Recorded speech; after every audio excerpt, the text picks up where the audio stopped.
Bueno, buenas tardes para todos. Mi nombre es Daniela Baracaldo, yo soy internada de 12 y hoy vamos a hablar de bases de farmacología orientado a anestesia. Entonces vamos a hablar primero de los principios de farmacocinética, después vamos a hablar de los principios de farmacodinamia y después vamos a hablar de la importancia de las características de los pacientes, vamos a hablar de algunas poblaciones especiales como población pediátrica y también en adulto mayor. Entonces vamos a comenzar con la farmacocinética. La farmacocinética se describe como la relación entre la administración de un fármaco y la concentración en el sitio de acción y va a estar determinado por cuatro grandes principios que son la absorción, la distribución, el metabolismo y la excreción. Entonces, el modelo en general de la farmacocinética es que yo comienzo administrando un fármaco que puede ser por vía oral, por vía intramuscular, por un parche transdérmico o cualquier vía que quieran que no sea intravenosa, pues que se va a absorber en el plasma, dependiendo de algunas características que ya vamos a ver.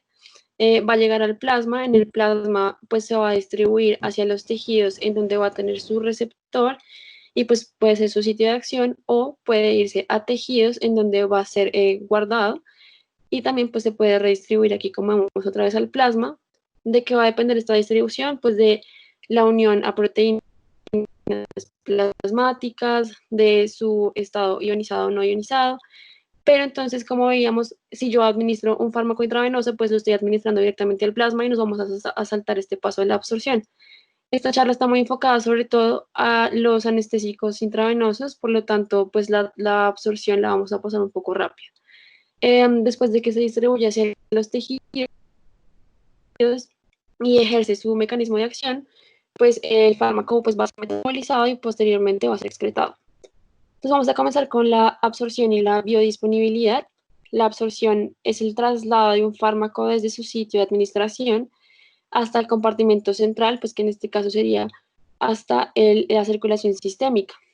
Entonces, pues acá cuando yo administro un fármaco por vía oral, vemos lo del metabolismo de primer paso que uno siempre escucha. Entonces, lo que pasa con los fármacos que yo administro por vía oral es que pues se van a absorber por la circulación venosa del intestino y van a llegar hacia la vena porta, hacia el hígado. Por lo tanto, van a tener un primer paso que es estar en el hígado, donde puede ser metabolizado a compuestos inactivos para la mayoría de fármacos. Posteriormente, este fármaco va a llegar hacia la circulación sistémica, pero pues obviamente va a alcanzar una concentración mucho menor a la que yo inicialmente administré. Entonces, ¿cómo medimos la producción? Pues en cuestión de cómo la cuantificamos, pues entonces con la biodisponibilidad se define como la cantidad de fármaco que alcanza la circulación sistémica sobre la cantidad de fármaco administrado, o sea, sobre la dosis que yo le di. ¿Qué otro factor también pues, contribuye a la absorción? Si mi fármaco pues, es un ácido débil o es una base débil, porque esto va a determinar el pKa y va a determinar el porcentaje en que mi molécula va a estar ionizada o no ionizada. Recuerden que las moléculas no ionizadas son las liposolubles y las que por lo tanto van a atravesar una barrera mucosa lipídica, pues una barrera lipídica, y la molécula ionizada va a ser la hidrofílica. Entonces vemos este ejemplo acá, este es un ácido débil que en un pH básico pues va a prevalecer la forma ionizada hidrofílica y por lo tanto no va a cruzar la barrera, pero su forma liposoluble no ionizada va a cruzar la barrera y ya cuando llega a un pH mucho más ácido, el pH de jugo gástrico, pues lo que va a prevalecer es la forma no ionizada y por lo tanto liposoluble que va a permitir pues que tenga una mejor absorción. Vamos a seguir con otros conceptos claves en farmacocinética. Uno de ellos es la concentración plasmática. La concentración plasmática es la cantidad o masa de fármaco que está disuelta en el plasma a igualdad de volumen y va a depender de la dosis administrada, de la forma como se administre, que puede ser un bolo único, bolos múltiples o una infusión continua, el volumen de distribución, por supuesto, y el aclaramiento. Entonces, el volumen de distribución es un volumen aparente en el cual se va a distribuir el fármaco al fin de alcanzar una determinada concentración plasmática. Es importante que sepamos que es un volumen aparente, ¿cierto? Porque cuando a veces vemos el volumen de distribución de algunos fármacos, pues es un volumen súper alto que pues supera hasta nuestra volemia. Entonces es el volumen en el cual se distribuiría el fármaco para tener una concentración, la concentración que yo estoy viendo. Entonces, para entender mejor esto, pues tenemos un par de ejemplos. Entonces, asumiendo el cuerpo como un tanque que tenga 1 litro de volumen, si yo le doy una dosis de 10 miligramos y asumo que este fármaco se va a distribuir homogéneamente en todo el tanque, yo voy a tener que mi volumen de distribución va a ser la cantidad de fármaco que yo tengo en tiempo cero sobre la concentración que puedo llegar a tener en el plasma, que me daría 1 litro, ¿cierto? Pero pues, el cuerpo no es solamente un tanque de agua, sino que también tenemos que considerar pues que va a ir eliminando el fármaco, ¿cierto? Entonces, este modelo que ven acá asume que el fármaco que yo estoy viendo tiene una cinética de eliminación de primer orden. ¿Por qué? Porque si yo doy acá una dosis de 10 miligramos y miro a los 2 minutos, voy a ver que la concentración en el plasma está en 5 miligramos litro y la cantidad de fármaco que yo tengo a los 2 minutos va a ser de 5 miligramos. Entonces, si tengo un fármaco de cinética de eliminación de primer orden, pues en realidad el volumen de distribución pues debería permanecer constante, ¿cierto? Porque la cantidad que yo voy a excretar de fármaco pues va a ser proporcional a la concentración plasmática que tengo. Entonces, esta gráfica, o sea, lo que quiere mostrar es que el volumen de distribución pues debe ir como en función del tiempo en el que estoy mirando la concentración plasmática. Por eso se dice que el volumen de distribución, pues la manera más fácil de calcularlo es la dosis sobre la concentración plasmática en tiempo cero. Y acá vemos también, le agregamos el compartimiento, es un modelo más realista. Entonces vemos acá el índice que tenemos de 1 litro y vemos que se puede eliminar ir hacia los tejidos, ¿cierto? Entonces acá el mismo ejemplo, yo doy una dosis de 10 miligramos, asumiendo que se va a distribuir homogéneamente, voy a tener una concentración de 2.5 miligramos por litro porque ya estoy teniendo en cuenta la eliminación y teniendo en cuenta la distribución hacia los tejidos. Por lo tanto, el volumen de distribución nos va a dar aproximadamente 4 litros. En estas gráficas vemos concentración versus tiempo. Esta es la concentración plasmática, entonces vemos que a medida que va cayendo la concentración plasmática, pues va a ir aumentando el volumen de distribución, ¿cierto? Porque quiere decir que yo estoy sacando mi fármaco del volumen intravascular y por lo tanto se está yendo hacia los tejidos. Entonces, entre menos concentración plasmática, pues quiere decir que se está esparciendo más hacia los tejidos o se está eliminando. Y algo pasa cuando yo doy una infusión continua, que es porque a medida que yo aumento mi concentración plasmática, el volumen de distribución también va aumentando. ¿Por qué? Porque yo estoy acá administrando dosis continuamente, pero también se está distribuyendo hacia los tejidos, entonces ambos van a aumentar. ¿Qué puedo yo decir del fármaco cuando me dicen el volumen de distribución? Si es un volumen de distribución bajo, puedo asumir que el fármaco se está quedando en el compartimento intravascular, que son usualmente las moléculas más grandes y las que tienen una alta unión de proteínas. Si tengo un volumen de distribución mediano, puedo decir que se está quedando en el compartimento extracelular y que usualmente pues, son moléculas pequeñas, hidrofílicas. Y si tengo un alto volumen de distribución, pues puedo decir que el fármaco se está distribuyendo hacia todos los tejidos, incluido la grasa, y esto pasa con moléculas lipofílicas pequeñas que también están unidas, tienen una alta unión a proteínas, pero tisulares. Esto sucede, por ejemplo, con el fentanil. El siguiente concepto clave es el aclaramiento.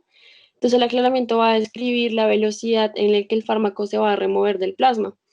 Entonces, acá este es el mismo ejemplo que estábamos viendo cuando entendimos volumen de distribución.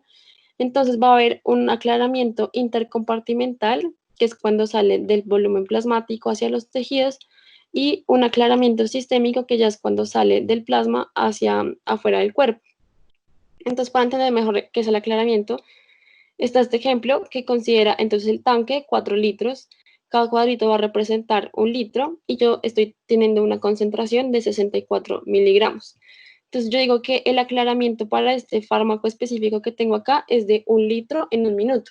Entonces, ¿qué esperaríamos ver? Que cuando pasa el minuto, pues ya 1 litro se va a aclarar, ¿cierto? Es decir, ya no va a haber fármaco en este litro y asumiendo que se vuelve a distribuir homogéneamente, la concentración sería de 48 miligramos en el litro. Cuando pasa un minuto, sigue disminuyendo el 25% hasta llegar pues a una concentración de cero y que ya todo el medicamento se haya aclarado. Esto es cierto para los medicamentos que tienen una cinética de eliminación de primer orden, que ya lo vamos a ver, que es que se va a disminuir la concentración en un porcentaje de la concentración plasmática en determinado tiempo. Entonces, a veces se dice que el aclaramiento pues, puede ser el volumen de distribución, ¿cierto? Que sería 4 litros pues, en lo que se distribuyó el fármaco por la constante de eliminación, que en este caso pues, sería un cuarto, pues 25%. Hay unos modelos fisiológicos también del aclaramiento, que lo que consideran es el aclaramiento por un órgano, entonces digamos el aclaramiento hepático de X fármaco. Entonces para yo calcular el aclaramiento de un fármaco por un órgano, entonces asumo que es el flujo por la concentración que entra a ese órgano menos la concentración que sale sobre la concentración que entra. ¿En qué se puede resumir esto? Pues en la cantidad de sangre que le va a llegar al órgano por la cantidad de fármaco que se va a quedar en el tejido, que se puede expresar pues como la extracción del fármaco del tejido. Entonces, ¿por qué es importante esto? Porque hay fármacos que tienen una tasa de extracción de 1, es decir, que su metabolismo va a estar limitado por el flujo, ¿sí? Porque el hígado tiene toda la capacidad de metabolizarlo. Es decir, que lo que a mí me va a limitar que el propofol se metabolice o no, no es si el hígado tiene la capacidad de metabolizarlo, sino que tanto fármaco le va a llegar al hígado. Estos medicamentos que tienen una tasa de extracción de 1 se conocen como limitados por flujo. Porque es importante, porque si yo tengo una disminución en el flujo hepático, va a haber una disminución en el aclaramiento del fármaco y yo voy a tener un aumento de la concentración plasmática. Y por el otro lado, si los fármacos que tienen una tasa de extracción de menor a 1, como el alfentanil, se van a llamar limitados por capacidad. ¿Por qué? Porque no están limitados por flujo, pues valga la redundancia. ¿Qué pasa? Que en la enfermedad hepática o en la inducción enzimática se va a ver una disminución del aclaramiento de estos medicamentos. Ya llegamos a la biotransformación hepática, entonces ya hablamos de la absorción, de la distribución y ahora vamos a hablar del metabolismo. Entonces, pues el objetivo del metabolismo es convertir un fármaco lipofílico a hidrofílico para que se pueda excretar por el riñón, básicamente. Entonces, ¿cómo se hace esto? Por dos reacciones, las reacciones de fase 1 y las reacciones de fase 2. Las reacciones de fase 1 son la reducción, la oxidación y la hidrólisis, que se dice que las reacciones de fase 1 lo que van a hacer es inactivar a mi fármaco. Y las reacciones de fase 2 lo que van a hacer es conjugarlo con algún grupo para que se vuelva más hidrofílico y se pueda excretar. Entonces, en las reacciones de fase 2 tenemos a la metilación, a la glucuronidación, a la acetilación y a la sulfación. Entonces, las enzimas de fase 1, pues sobre todo son las CYP de la familia gigante de citocromo P450. También tenemos a las monooxigenasas dependientes de flavina y tenemos a las enzimas hidrolíticas. Entonces, como les mencionaba, pues el objetivo casi siempre de esta biotransformación, sea de fase 1 o fase 2, es hacer que el metabolito se vuelva más hidrosoluble, pero hay algunos casos en que el metabolito puede ser activo, ¿cierto? Entonces, como la morfina y el midazolam. Entonces, las enzimas de fase 1, vamos a comenzar con las CYP. Aproximadamente hay 12 CYP relevantes en humanos para el metabolismo de fármacos. La más importante, o pues la más abundante, es el CYP 3A4 o 5. Le sigue el CYP 2D6 y después el CYP 2C9. Estas enzimas se encuentran en el retículo plasmático de las células y también es importante mencionar que estas enzimas tienen un grupo hemo, entonces lo que van a hacer es que van a unir oxígeno y este es el sustrato que van a usar pues, para oxidar a los fármacos. Las CYP tienen múltiples interacciones medicamentosas y bueno, no solamente con medicamentos, sino también con la dieta. Digamos, la hierba de San Juan o el jugo de toronja pueden tanto inducir como inhibir estas CYP. Entonces, pues se ha descrito que para cada CYP hay algunos inductores y algunos inhibidores. Entonces, para el CYP, por ejemplo, el 1A2, los inductores son la carbamazepina, el fenobarbital la rifampicina y el omeprazol.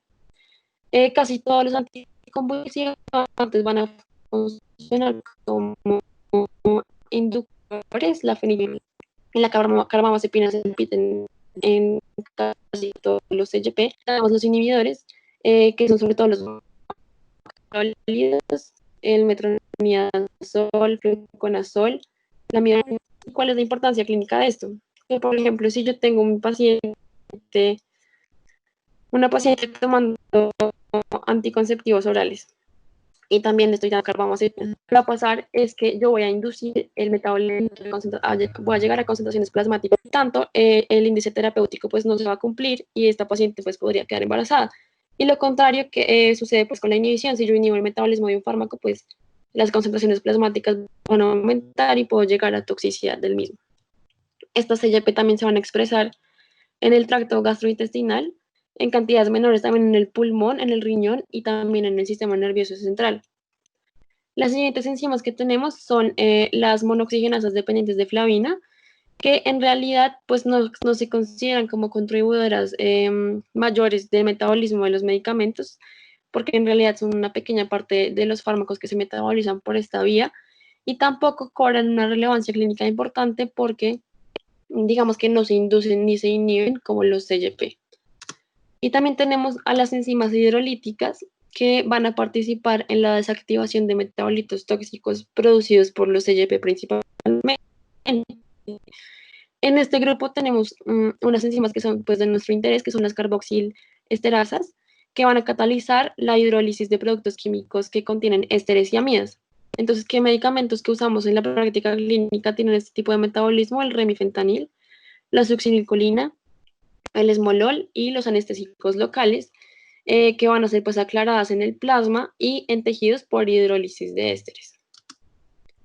Las enzimas de fase 2, entonces ya lo que van a hacer pues son enzimas de conjugación.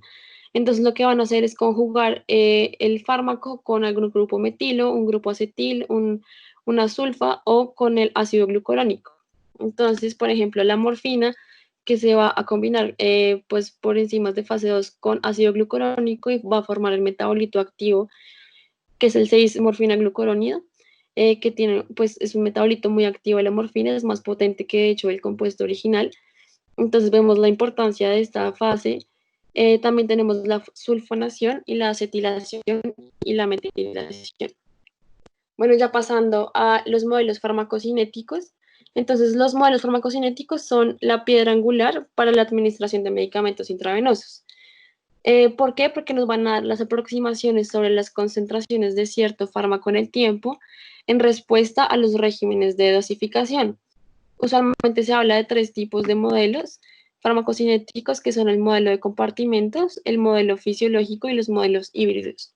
Entonces, el que más se utiliza es el modelo de compartimentos, que supone que hay un compartimento central, que es el B1 que ven acá, un compartimento periférico rápido y un compartimento periférico lento. Entonces, el compartimento central pues es plasma o los tejidos de equilibrio rápido, como que tengan alto flujo, como el corazón, el cerebro, el riñón, hígado y también a veces los pulmones. El B2, que es la masa muscular, que es el periférico rápido, y el B3, que es el periférico lento, que ya es piel o es grasa. Entonces, basado en este modelo de compartimentos, se habla que el fármaco puede tener una vida media alfa, beta o una vida media gamma. Entonces, la vida media alfa es la fase de distribución rápida, la beta es la fase de distribución lenta y la gamma es la fase de eliminación. Entonces, ¿qué representan en el modelo de compartimentos estas vidas medias? Entonces, la fase de distribución rápida es cuando del compartimento central se distribuye el fármaco hacia el periférico rápido. La vida media beta es cuando se distribuye del B1 al B3, o sea, del central al periférico lento, y también cuando hay una redistribución del B2 hacia el central. Y la vida media gamma ya representa cuando hay una redistribución tanto del compartimento lento como del compartimento rápido hacia el central. Que pues esta es la explicación de que algunos medicamentos como el fentanil pues digamos tengan una alta redistribución pues porque se almacenan mucho en tejido adiposo sobre todo. Llegamos entonces a la cinética de eliminación del fármaco. Entonces hay dos tipos, que es el tipo orden cero y el de primer orden. Entonces el de orden cero dice que yo elimino una cantidad constante del fármaco por unidad de tiempo. Entonces acá vemos cómo se eliminan 2 unidades por hora, 2 unidades por hora siempre. Entonces, ¿qué podemos asumir de este medicamento? Que es capacidad dependiente, ¿cierto? Porque el hígado solamente va a tener la capacidad de metabolizar 2 unidades por hora. Entonces, podemos también asumir que la velocidad de eliminación va a ser constante y no va a tener en cuenta, es independiente de la concentración plasmática, que se va a eliminar una cantidad constante y los fármacos que ejercen este tipo de cinética de eliminación son pocos, son la fenitoína, la aspirina y el etanol. La mayoría de fármacos, la cinética de eliminación es por una cinética de primer orden, en el que se va a eliminar es un porcentaje constante de la concentración plasmática. Entonces acá se elimina el 50% en determinado tiempo, el 50% y el 50%. Entonces la eliminación es directamente proporcional a la concentración plasmática y se va a eliminar es una fracción constante del fármaco. Y acá cabe mencionar entonces el tiempo de vida media de eliminación, que es el tiempo que necesita la concentración plasmática para disminuir el 50%. Entonces, esto representa el periodo de semivida del fármaco, que va a ser dependiente de la depuración, pues del aclaramiento y del volumen de distribución. Entonces, tenemos que la vida media de un fármaco que exhibe cinética de eliminación de primer orden es de 0.7 por el volumen de distribución sobre el aclaramiento. Entonces, acá hay un concepto importante que es la concentración en estado estable. Entonces, se dice que cuando yo completo 4 a 5 vidas medias del fármaco, pues ya va a llegar a una concentración estable que va a igualarse a la circulación sistémica. Y, o sea, la concentración que llega a la circulación sistémica va a igualar a la que se elimina. Entonces, lo que yo a veces quiero es llegar a esta concentración rápida, entonces no voy a esperarme 4 o 5 vidas medias del fármaco, que en algunos casos pues pueden ser horas. Entonces, lo que voy a hacer es administrar una dosis de carga. La dosis de carga entonces se calcula por la concentración plasmática target o pues la concentración plasmática que yo quiera que mi paciente tenga por el volumen de distribución, pero el volumen de distribución en tiempo del efecto pico. El volumen de distribución, de hecho, en el estado estable es la suma del B1 más el B2 más el B3. ¿Sí? Entonces va a ser mucho mayor que el volumen solamente de distribución normal. Y la dosis de mantenimiento va a ser también el target de la concentración plasmática por el aclaramiento sistémico. Y otro concepto súper importante es la vida media dependiente sensible al contexto, que es el tiempo necesario para que la concentración plasmática disminuya 50% después de que yo suspendo una infusión. Entonces acá en esta gráfica vemos la vida media sensible al contexto para que la concentración plasmática baje un 50% y aquí el tiempo de infusión. Entonces, por ejemplo, yo le dejé la infusión a mi paciente por 200 minutos, entonces se va a demorar en que la concentración plasmática baje 50% aproximadamente 125 minutos. Esto es para tiopental. Y vemos, por ejemplo, aquí el propofol, que la vida media sensible al contexto es casi cero para el 50%. Ya vamos a ver otra gráfica en el que calculan la vida media sensible al contexto, pero para que haya una disminución del 80% y vemos cómo el propofol va a aumentar. Y aquí tenemos otros medicamentos que son el remifentanil, el sulfentanil, el fentanil y el alfentanil. Y vemos acá una propiedad importantísima del remifentanil, que no importa, por ejemplo, cuánto tiempo yo le deje la infusión de remifentanil, la vida media sensible del contexto, o pues el tiempo que yo necesito para que la concentración plasmática disminuya un 50%, va a aproximar. Dani, qué pena, creo Y esta es que la se gráfica cortó en ahí la en que esa la última concentración parte, plasmática, ¿desde cuál? ¿Acá? desde que estabas hablando del remifentanil. Bueno, entonces en el remifentanil es muy importante ver la vida media sensible del contexto porque, como vemos, si yo dejo una infusión por harto tiempo, la vida media o pues el tiempo en que se demora disminuir la concentración plasmática en un 50% después de que suspendí la infusión, va a aproximar cero. ¿Listo? Y esta es otra gráfica que va a comparar es el tiempo por el tiempo que se demora en que la concentración plasmática disminuya un 80%. Entonces aquí vemos como ya el propofol, a medida que yo aumento el tiempo de infusión, pues ya se va a moderar un poco más en disminuir la concentración. Y el remifentanil sí sigue igual. Vamos a pasar entonces a la farmacodinamia. La farmacodinamia es el estudio de los efectos bioquímicos y fisiológicos de los fármacos y sus mecanismos de acción. Y también se puede definir como la relación entre la concentración plasmática y el efecto obtenido. Entonces, pues aquí vamos a hacer un pequeño recordatorio pues, de los mecanismos de acción de fármacos. Recordemos que hay agonistas, hay inhibidores competitivos, activadores alostéricos e inhibidores alostéricos. Entonces, si yo tengo la presencia de un agonista solo, vamos a ver esta curva negra. Si yo tengo la presencia de un agonista y un activador alostérico, pues voy a tener una efectividad mayor. Si tengo el agonista en presencia de un inhibidor competitivo, voy a tener la misma eficacia, pero voy a necesitar más potencia para llegar al mismo efecto. Y si yo tengo un agonista más un inhibidor alostérico, que ya va a ser una unión irreversible, voy a tener una disminución de la eficacia. Entonces van a haber unos conceptos en la farmacodinamia súper importantes para entender pues, la interacción del fármaco con el receptor, que son la afinidad, la eficacia y la potencia.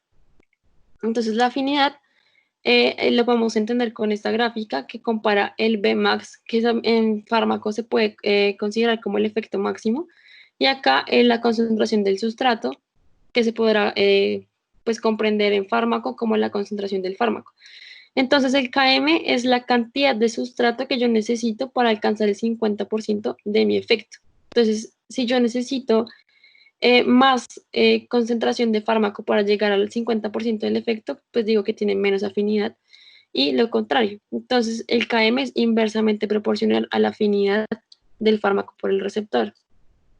Otro concepto importante es la eficacia, que va a ser el máximo efecto que un fármaco puede producir. Entonces, acá lo vemos. En el eje Y tenemos el efecto máximo y acá tenemos la dosis del fármaco. Entonces, pues si llega a 100 va a ser el efecto máximo, que es el caso del fármaco A en la curva roja que vemos acá. Y en el caso del fármaco B en la curva azul, pues vemos que tiene mucha menos eficacia. La eficacia es independiente de la potencia, ¿cierto? Entonces, un fármaco eficaz puede tener una alta o una baja potencia. Esto es importante para entender que es un agonista parcial. Entonces, un agonista parcial siempre va a ser menos eficaz que un agonista puro. En cuanto a la potencia, entonces la potencia ya es la cantidad de fármaco que se necesita para dar cierto efecto. Entonces, como el Km que estábamos viendo en la gráfica anterior. Entonces, es la cantidad de fármaco que yo voy a necesitar para llegar a un mismo efecto.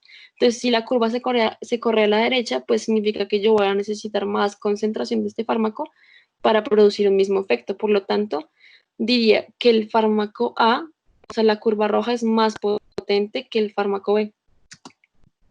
Entonces, acá conceptos básicos de farmacodinamia es el efecto máximo, que es el efecto máximo que un fármaco produce en el organismo y es un reflejo de la eficacia. Un agonista total va a producir el efecto máximo con solo una fracción de los receptores ocupados, mientras que un agonista parcial va a producir solamente una porción del Emax, aunque todos sus receptores están ocupados. Y pues como definiciones para tenerlas claras, es la concentración efectiva 50, que es la concentración efectiva para alcanzar el 50% del efecto que yo quiero. Y como les comentaba, refleja la afinidad del fármaco por el receptor. Entonces aquí en esta gráfica vemos diferentes opioides. Entonces acá vemos que el más potente sería entonces sulfentanil y el menos potente sería el alfentanil. Pero un solo fármaco puede tener múltiples efectos, ¿cierto? Entonces yo puedo hablar de la C50 para analgesia, de la C50 para la pérdida de respuesta a la laringoscopia. Entonces, por ejemplo, en esta curva vemos que el E50 para la analgesia del fentanil es de 2 nanogramos mililitro, para la depresión ventilatoria es de 4 nanogramos mililitro, para la pérdida de respuesta a la laringoscopia es de 15 y para cambios en el electroencefalograma ya es de 20 nanogramos mililitro. Esto también es un concepto bien importante que es la dosis efectiva versus la dosis letal. Entonces, la dosis efectiva es la dosis a la cual hay un 50% de probabilidad del efecto y la dosis letal es la dosis a la cual hay un 50% de probabilidad de muerte. Obviamente, entre estas dos, pues yo voy a tener mi índice terapéutico. ¿Y por qué es importante esto? Porque hay fármacos que tienen un índice terapéutico muy estrecho y que en presencia de un inductor o de un inhibidor, pues se puede ir para un lado o para el otro. Entonces puedo causar toxicidad o puedo causar pues que la terapia no funcione. Vamos, llegamos a las interacciones farmacodinámicas.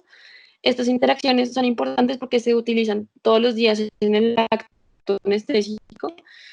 Entonces, las interacciones farmacodinámicas son la aditiva y la antagonista. Entonces, la aditiva es el efecto final, o sea, el efecto final es la suma de sus efectos individuales. O sea, 1 más 1 es igual a 2. La sinergística es cuando 1 más 1 sería igual a 3. Y la antagonista ya es cuando 1 más 1 pues, sería menor de 2.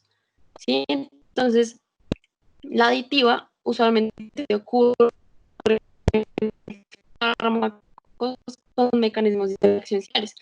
Esta gráfica que vemos acá se llama un isoholograma. Entonces, lo que compara es la concentración del fármaco A, una dosis efectiva del 50%, y una dosis del fármaco B para obtener la dosis efectiva al 50%.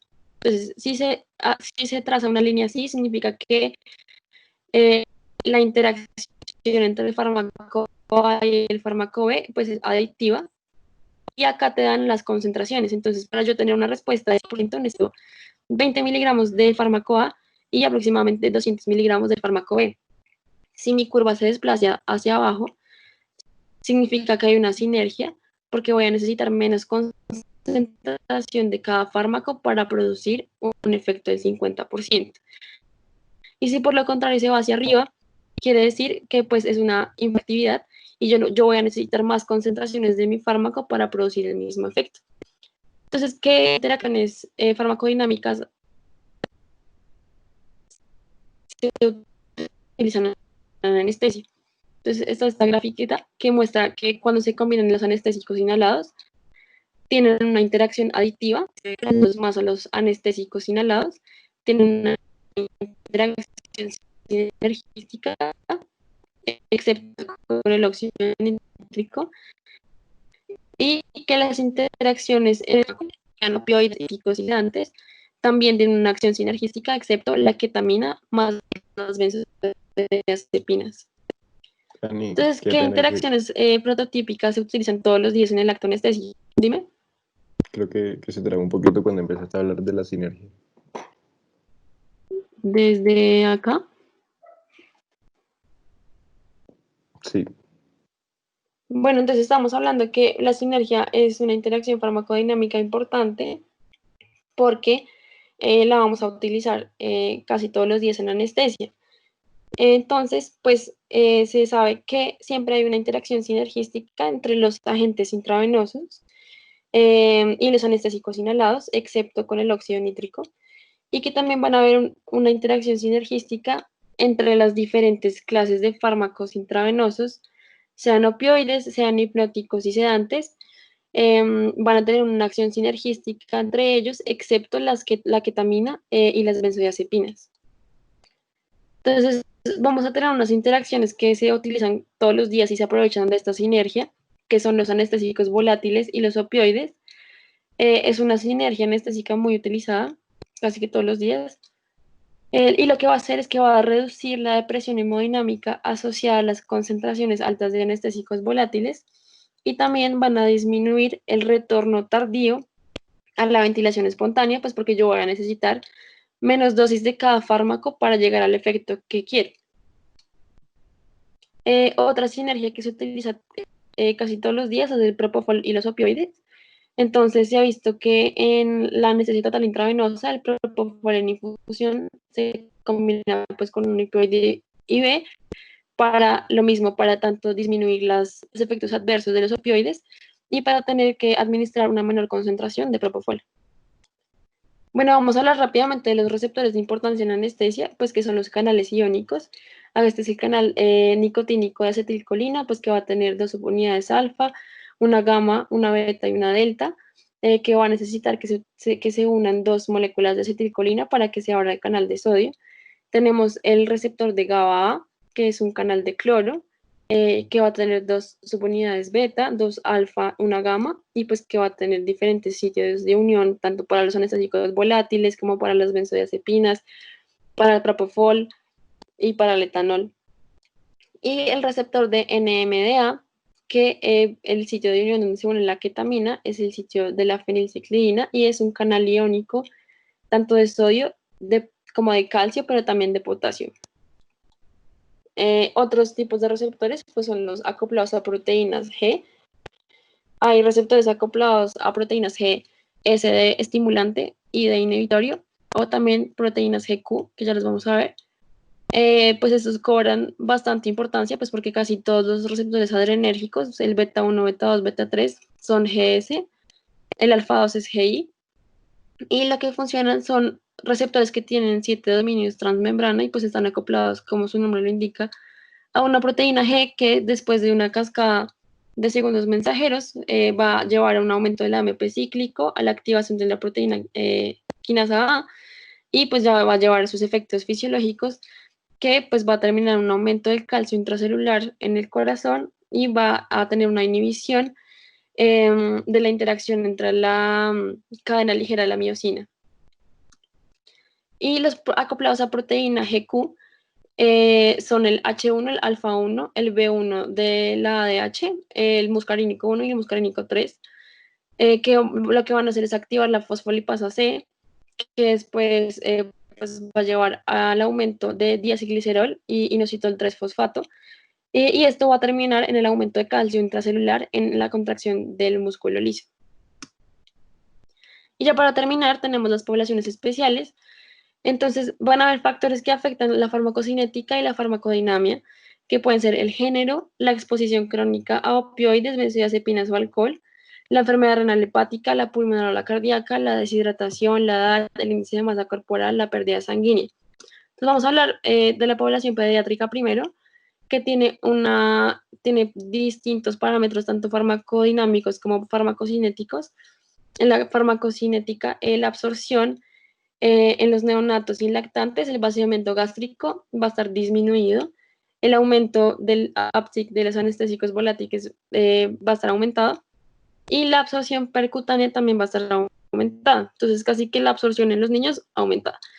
La distribución, pues también va a estar aumentada porque ellos son agua, entonces el agua corporal total del pretérmino es aproximadamente el 85%, a término 75%. Entonces se ve un aumento del volumen de distribución de fármacos hidrosolubles y también hay una disminución de unión a proteínas. Entonces se ha visto que, por ejemplo, los fármacos polares, como los relajantes neuromusculares, se van a distribuir sobre todo al líquido extracelular. Y, por ejemplo, la succinilcolina, que es un fármaco polar, va a necesitar que uno aumente la dosis para llegar al mismo efecto. Entonces, la dosis de la succinilcolina en los niños, en los lactantes, es aproximadamente de 3 a 4 miligramos por kilo y en niños es aproximadamente 2 miligramos por kilo. El metabolismo, pues va a haber una inmadurez de las enzimas tanto de fase 1 y de fase 2. Esta es una escalera en el orden en que se va desarrollando los CYPs. Entonces, el primero van a aparecer al nacimiento, es el CYP2E1, después el CYP2D6, el último, pues el penúltimo, que es el 3A4, que es casi el que metaboliza casi todos los fármacos. Y por último, el CYP. Aquí les dejo una lista de qué fármacos se metabolizan por cuál CYP. Y en la excreción, pues en los niños la tasa de filtración glomerular es aproximadamente el 30% de la de los adultos. Y la secreción tubular también está alterada, se demora aproximadamente 7 meses en madurar. En la población adulta mayor hay una disminución del 10 al 15% del agua corporal total. Por lo tanto, hay una disminución del compartimento central y las concentraciones plasmáticas después de un bolo pueden estar incrementadas, pero el volumen de distribución en estado estable puede aumentar por el aumento de grasa corporal en ellos. Entonces, los fármacos lipofílicos van a tener un alto volumen de distribución, pero los fármacos hidrofílicos van a tener un bajo volumen de distribución. Ellos tienen un aumento de la grasa corporal y también tienen una disminución de la masa muscular.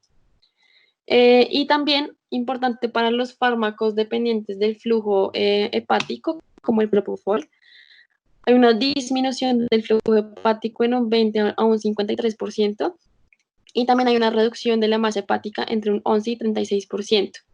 Entonces, se dice que en los pacientes adultos mayores, en general, debemos tener en cuenta que las dosis de opioides se deben disminuir en un 50%, también se deben disminuir las dosis de los hipnóticos sedantes y que para la inducción se debe administrar despacio para minimizar los cambios hemodinámicos, que la dosis de los relajantes no van a cambiar, pero que sí puede demorarse un poco más para que se dé el efecto. Y pues obviamente van a tener una MAC disminuida para los anestésicos señalados. En enfermedad hepática, esta tabla pues concluye muy bien los cambios. En general no hay que cambiar la dosis de casi ninguno, excepto para los opioides, para la morfina, para la hidromorfona, para el sulfentanil y para el alfentanil, en que sí deberíamos disminuir la dosis o evitarlos. Y en la enfermedad renal, la mayoría de fármacos usados en anestesia, excepto pues los anestésicos volátiles, van a depender al menos en una parte de la excreción renal. Entonces, el propofol y litomidato son mínimamente afectados en enfermedad renal. Los barbitúricos, hay un aumento de la sensibilidad de estos fármacos en la inducción, porque pues estos pacientes con enfermedad renal usualmente tienen hipoalbuminemia, entonces la fracción libre del fármaco pues va a estar aumentada y por lo tanto puede tener como un aumento del efecto. La ketamina va a estar mínimamente alterada, pero algunos metabolitos se podrían acumular. Las benzodiazepinas, también hay un aumento de la sensibilidad por la hipoalbuminemia de estos pacientes. Y sí se debe tener mucho cuidado con la morfina y con la meperidina, porque la morfina pues tiene metabolitos activos que se van a excretar por vía renal y se pueden acumular. Entonces sí aumenta pues la presión respiratoria por los opioides. Y en cuanto a los relajantes neuromusculares, la succinilcolina se puede usar en la ausencia de hipercalemia. Recordemos que la succinilcolina aproximadamente va a aumentar los niveles de potasio de 0.5 mil equivalentes por dosis. Y el cisatracurio y el atracurio pues son de elección porque van a tener hidrólisis por esterasas plasmáticas y también van a tener metabolismo de Hoffman. Y listo, esto fue todo.